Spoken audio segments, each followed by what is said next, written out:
Nice. Okay, cool. Well, it's good to see you. Where are you physically right now? So I'm at my apartment. I live in downtown, so Oh, do you really? Wow, yeah. awesome. Hey, I like your shirt. Oh yeah, my fun guy. Are you a mushroom guy? What's up? Are you a mushroom guy? A little bit, yeah. Yeah, Oh, cool. Me too. I love mushrooms. yeah. I got my little certificate to forage them and sell them at farmers markets and stuff. Oh wow, yeah. They're Yeah, they're so fascinating. yeah. And pharmacologically, they're really interesting too. So, yeah, absolutely. Yeah. Well, cool. So, Elliot, this is Emily Lovelace. She's one of our graduating senior. Well, she's graduating in the fall. She could graduate, but you've got So, an extra semester eligibility, right? yes, so I'll graduate not this spring. So 2024 spring. And Yeah. Okay. she's interested in pharmacy, so it Yeah. worked out well. And I think just with labs and everything, a lot of folks can't join us, but I'm just going to post this link for people to watch. Um, so I'm going to go through this is kind of a standard set of questions that I ask most people. So just you could tell us what your name is and where did you grow up? Okay. Yeah. My name's Elliott Clark. I grew up in like Coal Mountain, Georgia, Cumming area. So yeah. Okay, Coal Mountain. Yeah, I know where that is. My wife's folks are from Ball Ground, and anytime we go to Cumming, we got to drive over there. So, Yeah. and what is your current job title? So currently I am a pharmacist. Okay, So yeah, I work for two different independents. So yeah, just a pharmacist. okay. And this one I'm curious to hear because well, I remember when you were graduating, as part of the same exact series, we invited a group to come of environmental consultants, and you were thinking Hmm. about going that route. And then through somebody or another, I found out that you were going to pharmacy school, and I thought, well, that's cool. So how did you decide what you wanted to do? So yeah, like I was kind of late figuring out what I wanted to do. I was probably 2.5 years into undergrad before I even declared my major. And so I was still like on the fence and like I've always loved science and biology and obviously that was my major. So um I was still like trying to figure out like what's the best path I can take for my future. And um so yeah, I was my one of my favorite classes was ecology. Mhm. And so just taking that class just kind of opened my eyes to this whole new realm. And but I also was have always been interested in medicine and like drugs and how they work and how they can help people. And it's just always been fascinating. It's like, oh, you just if you're sick or you have an infection or whatever, you can take this you know take this pill or capsule or whatever it is, and it cure you of your illness. That's just wild. Always, as a kid, I was thinking like, how do you just take this little thing and all of a sudden you're better in a few days? Yeah. Did you like So chemistry while you were here? um, I liked organic a lot better than regular or inorganic chemistry, but um, I was definitely more on the biology Okay, leaning side of things. But okay. um, So more on yeah, the eventually, how the drug interacted with the body as much as the actual drug and the molecule and structure and all that. So, yeah. Um, but so eventually, like my aunt, she had been working in a pharmacy as a pharmacy tech for years and years, and she had always told me, even when I was in high school, she's like, "Oh, I think you'd make a great pharmacist." Blah blah blah. You have XYZ qualities. I think you would do well. Blah blah. So I looked into that, and I was like, "Oh, this is certainly an option, something that I feel like I could do, and have a good career." And then you start looking into, okay, what do pharmacist schedules look like? How much, obviously, how much do they make? Like, is this something that is going to work with what you want in your life, personally, whatever, aside from career. So because you have to make those balance, certainly. yeah, So the pragmatic side of things. mhm. Yeah, because I mean that's a big part of I think for me getting students to understand. You know those posters? It's like what does my family think I do? What do my friends think I do? What do I think I do, and what do I actually do? I think that's Uh, what students need some understanding of, like, what does that pharmacist actually do, and is it something that I just saw on TV and therefore that's what I think I want to do, but it has nothing to do with what they actually do, you know? mhm. Um, so when you were here at Reinhardt, would you consider yourself a pretty serious student, or how did that work out? How much time did you put into your classes? I know you also played football. Um, Yeah, I would say I certainly was on the more serious side of things. That's just because of what my major was. It's hard to be a successful biology major and not really study or care or put the time in. But having a sport that you play certainly takes a lot of time away, and so you just kind of have to study when you can, what you can, and hopefully that it's good enough. So yeah, I definitely feel like I tried as hard as I could, throughout undergrad, and even when you get to grad school, it's a whole nother animal in terms of, you know, how much you have to commit to really being studying, and because you have tests every week basically in pharmacy yeah, school. So yeah, yeah. Can you talk a little bit about the process of application? What it was like compared to your undergrad? Did you work while you were in pharmacy school, or is that basically a full-time job? yeah, so the application process it's changed a little bit, because I had to take the PCAT to get in. That was a mandatory thing previously. I know some of the pharmacy schools are getting away from the PCAT. Mhm. Um, they found out that it doesn't really have any correlation of how well you'll do in pharmacy school. Um, so, because I mean, I've heard stories of people. So the PCAT's based on like 0 to 100 scale, and then they accept anything 50 and above. Um, so it's not like a normal 0 to 100 scale. It's weighted totally different and stuff like that. But the bar was at 50. That was basically what you had to have. That was the minimum to get into pharmacy school.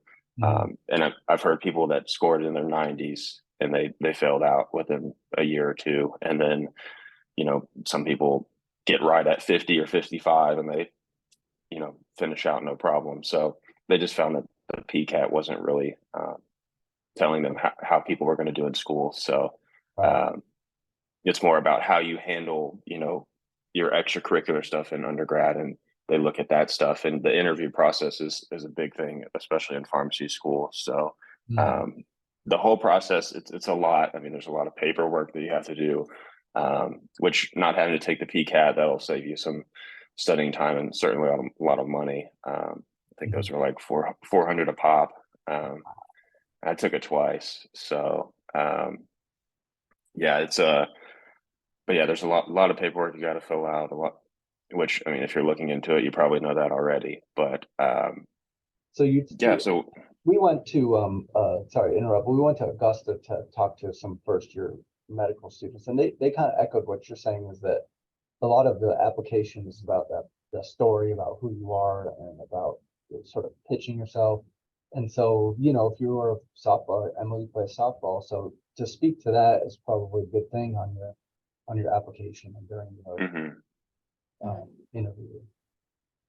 Yes, certainly. So in any type of most grad schools, they will want to bring you in and see you as a person and see like, okay, is this person going to represent our school well when they leave? And um, so you do have to not necessarily sell yourself, but um, make sure you represent yourself well, and you know you do need to lean on those, like, hey, I was on a team and I can work well with others, and that's what healthcare is. And you'll have other people that you're working with, directly, or other healthcare providers, or, in different aspects of the healthcare system. So you're always in communication with other people, and, especially in healthcare. So working on a team, being able to communicate with people, working with people on a daily basis, that's something that, teamwork through college, being on sports teams, and or whatever it may be, that you do, music, whatever it is, cooperating with people and showing that you're, a good team member. It's huge. Yeah, which Emily is, luckily for her. So, and you went to Mercer to pharmacy school? Yes. Okay. Mercer. And that was a Bearcat. I'm sure they put you through your paces there, huh? Yeah, so it's pharmacy school is 18 hours, so it's a full load every semester for 4 years. Yeah, so I wasn't most people, some people are able to work through pharmacy school. I'm trying to get back to your original questions, but no, you're fine. But yeah, so I did work some through pharmacy school just because you need money. But like I worked every weekend. So I took one weekend off a month. So I would have class, and you'd have class most days of the week. So it'd be Monday through Friday, you have class and don't really have time to work, on those days. But I would work on the weekends, take one weekend off a month. But on the weekends that you're working, you're studying for tests after work because you have a test Monday morning. So it's a grind, and any type of grad school is going to be that way, especially if you're wanting to be a pharmacist, or a doctor, or a PA, or nurse practitioner, anything like that. It's going to be long weekends. And I had some classmates that are fortunate enough to not have to work, and their family can help them out. But most of us are, and it also to gain experience, because if you I felt like, which I started in a pharmacy. Before I started pharmacy school, I worked as a tech for a year, and I wanted to see, do I even want to do this job? Like, you hear what pharmacists do, and and people say what they do, but experiencing it firsthand, I wanted to get in there and see how it was working in a pharmacy. And so I worked as a tech for a year before pharmacy school, and then worked throughout pharmacy school as an intern. But there are some of my classmates that didn't work, and I was like, I don't know if I could have that kind of suspense, like not working in a pharmacy and studying for 4 years, and then you get out at the end, and you're like, oh, I don't even know if I like this. Wait, I never worked in a pharmacy ever? Yeah, there are some people that they apply to school and they have never worked it, but either their scores are really good, or they're just a likable person, or what have you, or they're just really interested in it, or their mom did it, or whatever.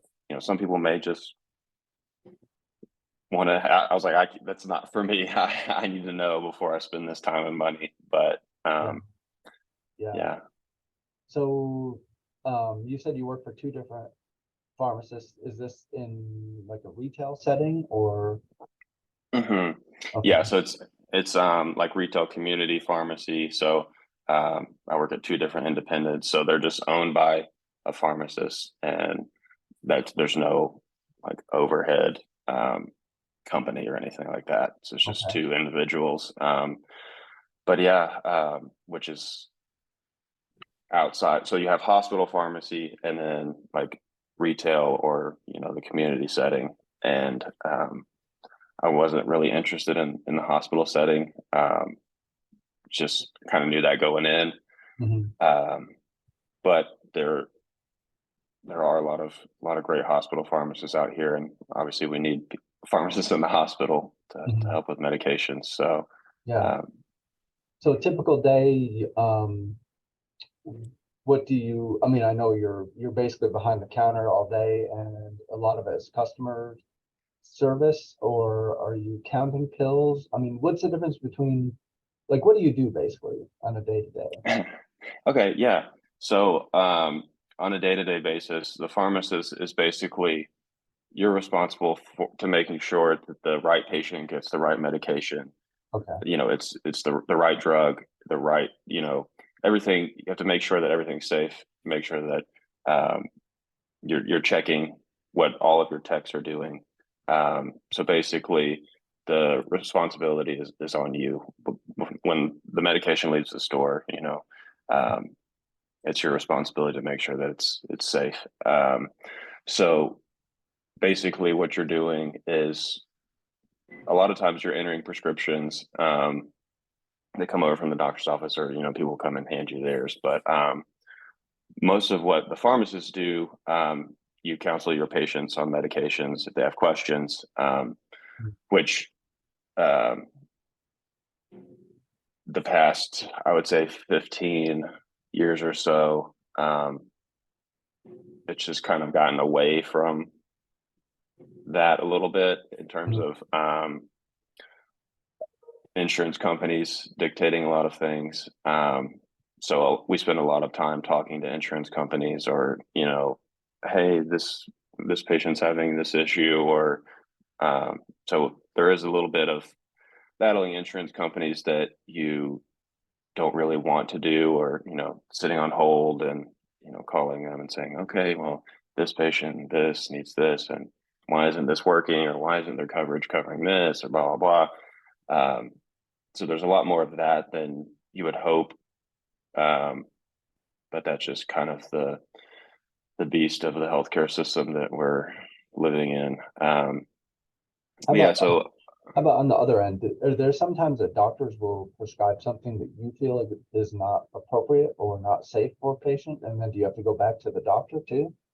Mm-hmm. Yeah, so a lot of times,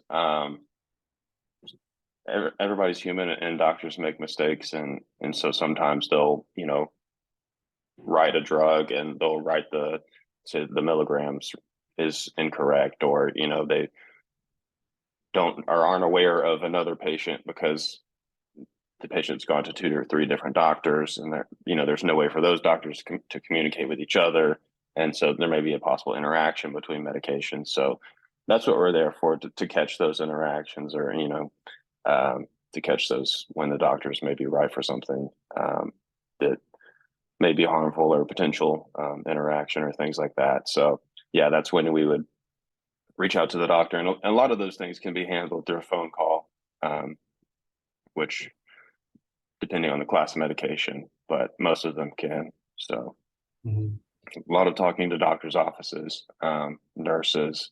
So yeah, there's a lot of communication between healthcare providers. So it sounds like you need to be on your game pretty much the whole day, fully concentrating in the game. Mm-hmm. Yeah, so it really depends on what kind of pharmacy you work at, and how busy they are. So one of the pharmacies that I work at, we probably do 700-800 prescriptions a day. So it's just steady, just going all day, pretty much. Not a lot of downtime. But the other pharmacy I work at, it's much slower. You probably do 50 prescriptions in a day. And the one pharmacy that's really busy, we have 4 or 5 other pharmacists there that I work with. And so you go to a CVS or Walgreens, there's one, and they have, one tech helping them. So that pharmacy is a little rare. But yeah, so it's definitely can be a high paced environment. You're on your feet most of the day, which, if you're in a hospital, I know hospital pharmacists, sometimes they work longer shifts, so they'll work maybe 12, 13-hour shifts, something like that. And, they do have to sit down at times, but most of the day you are on your feet. So what do you like and what do you dislike about your job?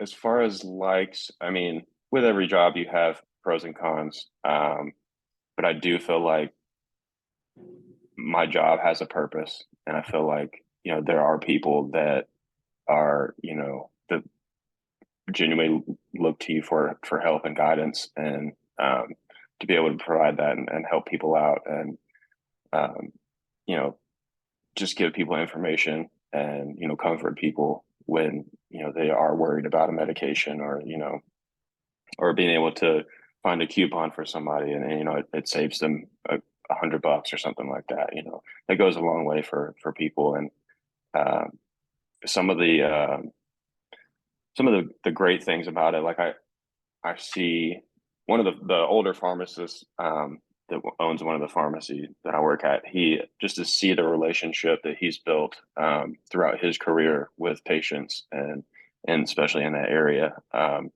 people will come in and they'll want to speak to him and say, "Hey, I want to speak to him.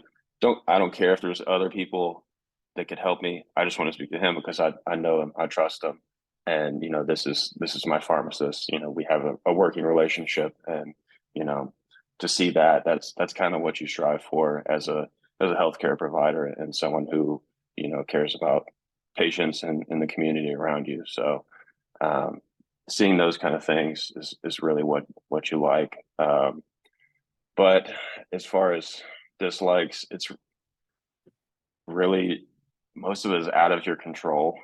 Um, things like insurance companies and the DEA, you know, tightening a lot of things and causing the ADHD medication shortage that we're, you know, going through and things like that. A lot of stuff that's just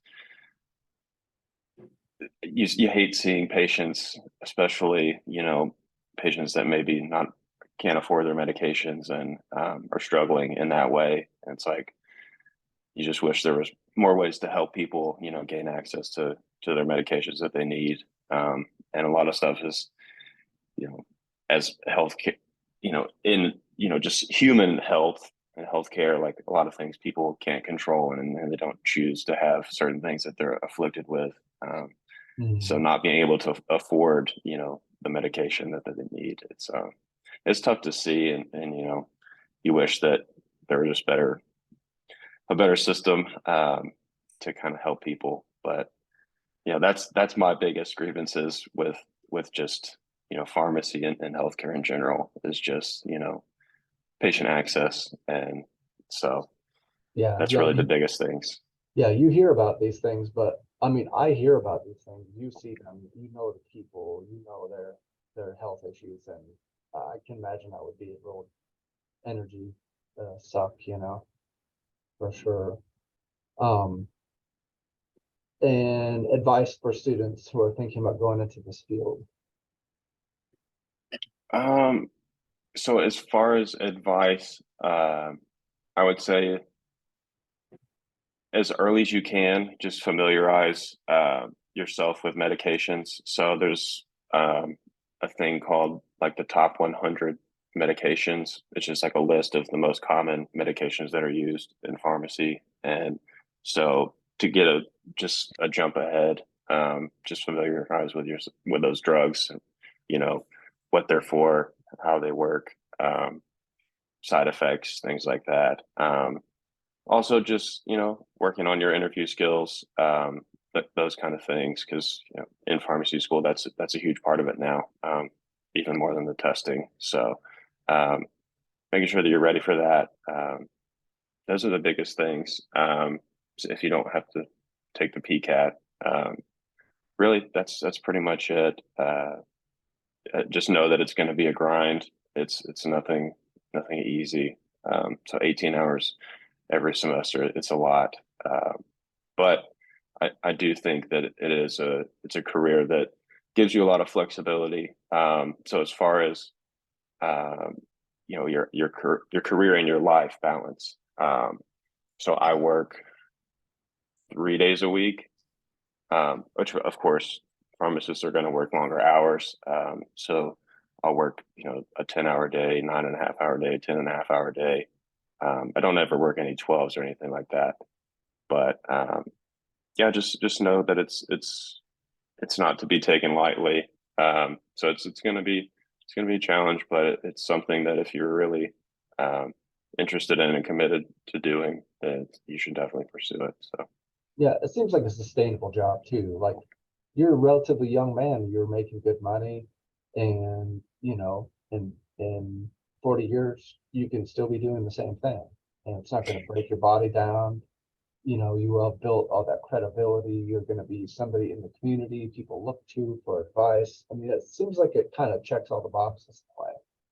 Yeah, and as far as you know, if you are wanting to have, you know, kids or something like that, it gives you, you know, more free time to, you know, handle those kind of responsibilities. Or, you know, if you are a mom and you want to work 2 days a week, like you can find a pharmacy that will, you know, bring you on for a couple of days, and you want to, you know, spend the rest of the week with your kids, or, you know, things like that. So it's a career where, you know, you can definitely have, it's not going to take up all of your time if you know, do it right. And but also, you know, it's just a long way to get there. And so, but I think if you know, the earlier on, the better, which my path was a little longer. So, you know, some people can get out.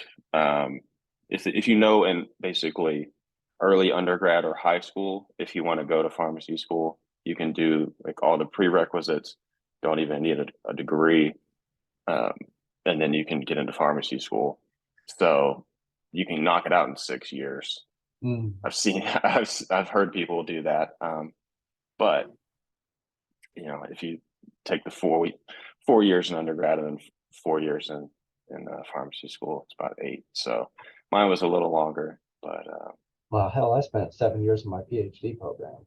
So, yeah, you know, yeah. I mean, different paths, I guess. Not a big race, but yeah. So, Emily, do you have questions? You mentioned you had a couple questions for Elliott.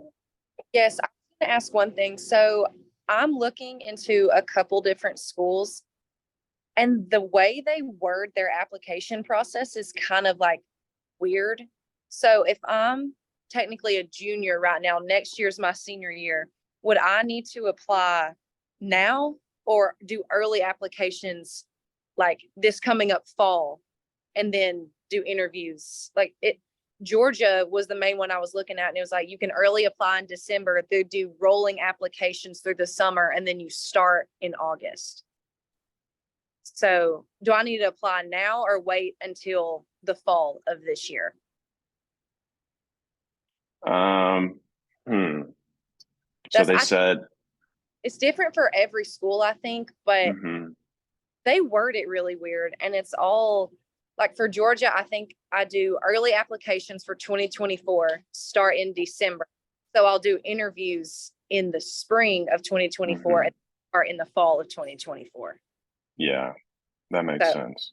Yeah, okay. That doesn't sound like out of left field or anything like that, because I don't want to apply no, late or anything, which if I end up having to take a gap year, that's fine. But I just want to make sure I at least have an idea of the application process. yeah. So you will apply like, so I applied. So I graduated from Reinhardt in 2016 spring. I needed biochemistry, so I had to take that at North Georgia that fall. So I took a gap year. So I took biochem fall of 2016, applied to pharmacy school that fall, and then Okay. the next spring we had interviews. So I went on an interview with at Mercer and PCOM in the spring, and then got accepted that summer, and then started the fall of 2017. So Okay. it will be like a year before. Okay, good. So the one thing I read was like you apply in the spring and then you don't go to interviews until like that next fall, and then you start the next fall. I was like, that just doesn't seem right. So, Yeah. okay, cool. And Mercer's one school that I do want to apply to because I'm from Rockmart, so Mercer's only about like an hour and a half away. So, yay. And then I'm going to apply to South in Savannah just because it's in Georgia.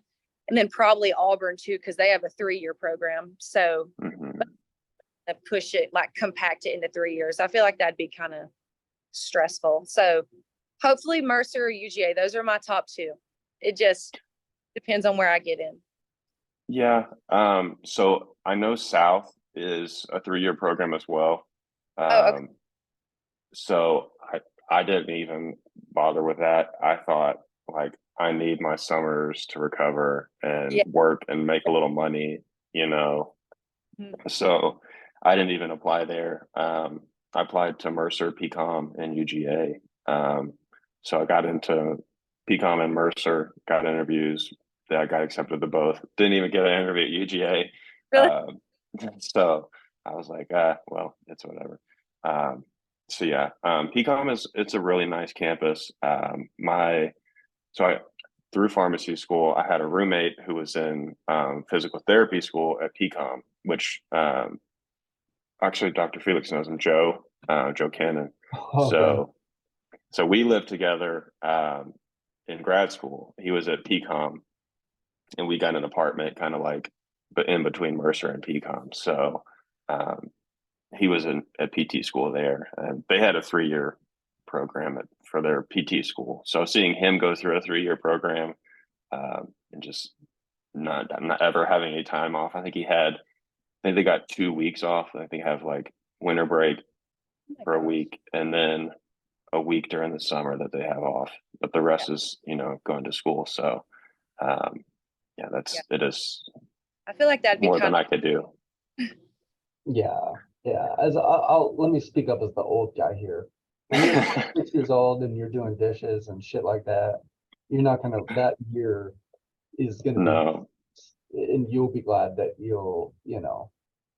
the thing about stress is there's a real danger of saying like, well, I'm going to get through my undergrad, and as soon as I get to grad school, I'm going to relax. And you get to grad school, and I'm going to get this done in 3 years, so then I'll become a pharmacist, and then I'm going to relax. And then you got to make a choice at some point just to get off the race, because otherwise it just follows you. It becomes a habit, and then you're Yeah. just stressed out all the time.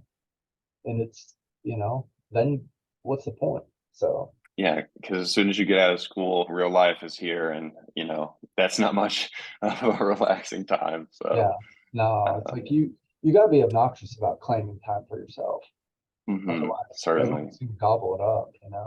So yeah, and I mean, we had in pharmacy school, we would have older, because you're in the same building. Well, at Mercer we were, so the P1s, P2s, P3s, first year, second year, third year, you all have classes in the same building, and then your fourth year, you're out on rotations. Which I was out on rotations when COVID like hit.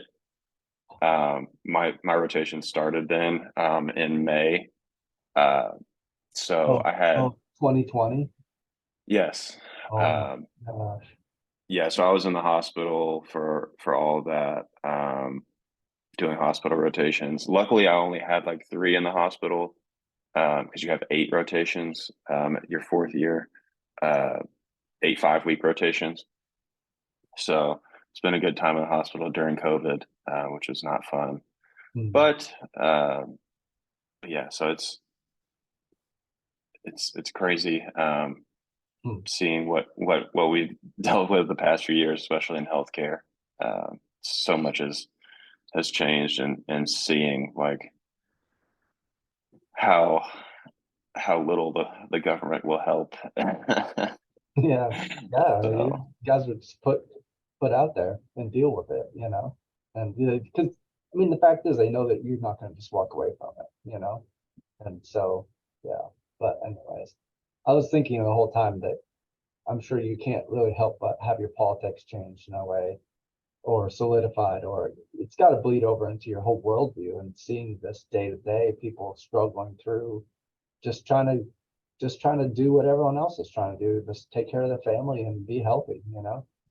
yeah, absolutely. I mean, not that my politics or anything have changed necessarily or anything, but like you said, to solidify and just further drive home, that how seeing all this every day, how people can't afford their medications, people are coming in, like, hey, I don't have it, can I get my medicine, and can I pay you back on Friday? Mhm. Like those kind of things, those are just the heartbreaking stuff that you see, and it's like, okay, well, what are we doing here? Like, Yeah, what are right. we doing? What are we Yeah. doing? Yeah. I've seen So over summers and winter breaks, I work in like just a hometown pharmacy. It's like family friends that own it. And we definitely see that because we are a small town. So a lot of people can't afford their medication because some people will come in and be on the gap for their insurance. And it's like $500 for like a blood pressure pill. And you're like, it's insane. But being exposed to that has kind of like, I've already been exposed to like different types of medications and the bad parts of, not bad parts, but like the stuff that's kind of hard to deal with, like people not being able to afford it and there being shortages. Cause like we were out of like Ozempic for God knows how long. And then Concerta, that wouldn't come in. Like it was like 6 months that we were on back. It was crazy.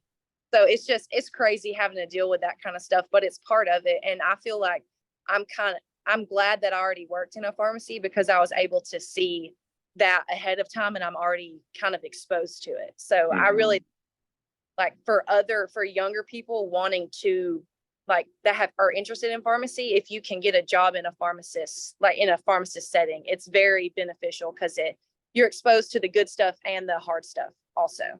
So yeah, absolutely. Yeah. Well, Elliot, it's good to see you, my friend, and of course. we're proud of what you're doing out there, and I hope you continue to be successful. It sounds like you're being intentional about how you're living your life, picking and choosing, which is good. I think that's a good thing to do. So, is that your dog? Yes. Yeah. Come here. Yeah, let's see the dog. We gotta have an obligatory dog shot. She's a big girl. Look at her. She's a big girl. Goodness gracious. No, Emily, see if Elliot can guess where you're at. Do your camera around a little bit. Does that look familiar to you? Genetics room. Oh, yeah. Oh. And that's Tristan Weddington's a football player. Hello. What's going on? Good to meet you. How you doing? Nice to meet you. I like your house. Very. Appreciate it. So what's your job on what do you do on the field, Tristan? What's your position? On the what? On the football field. Oh, corner. And what did you do, Emily or Elliot? So I'm not sure if they still run the same offense. Is Coach Miller still there? Yeah, but we don't run the wing tee anymore. Okay, yeah. So I was there when Coach Cronick was the head coach. I heard about him. Yeah, I was like I was the first class to come through. So yeah, I played Z in the old offense, which was like running back, wide receiver kind of position. Wow. Were y'all the class that didn't have like the field yet, like the turf field? Yeah. I heard y'all love football. I could did that. Right. Yeah, those are some rough times, man. I feel you on that. Oh man. It was a good group of guys though, man. That was pretty impressive to have that many biology majors, and male leaders, and it was pretty cool. Everyone was worried, football, Then they all came in and were like, I think the Chronics did a good job too, making that balance, making sure people were behaving, doing their jobs and things like that. What's Adrian Hayes doing these days? That's one guy I cannot catch up with. I'm not sure. I think I've seen something where he's cage fighting. Oh yeah, I think he does something like that. Yeah. But that's the last thing that I saw. I haven't spoken to him in a while. I need to reach out to him and see what he's up to. Yeah, he was smart as hell, that guy. Yeah. Not like that Joe Cannon. I mean, I'm frankly surprised he actually graduated. Not real. I remember seeing Joe broke his jaw. Emily, one of the first things he did while he was here as a freshman, he broke his jaw. So he shows up to class with his jaw wired up, and he was like, "Oh my God!" But he was so excited about being here that he was like still trying to interject stuff into the class with his jaw wired up. It was so That's fun. cool. Yeah, but anyways, All right, Elliot. Well, thank you for joining us. I appreciate your time, and let's keep in touch. Absolutely. Thank you guys. I appreciate y'all for listening to me, and hopefully you guys got something out of it. Thank you. Absolutely. All right. Thanks, Emily. We'll see you soon. Thanks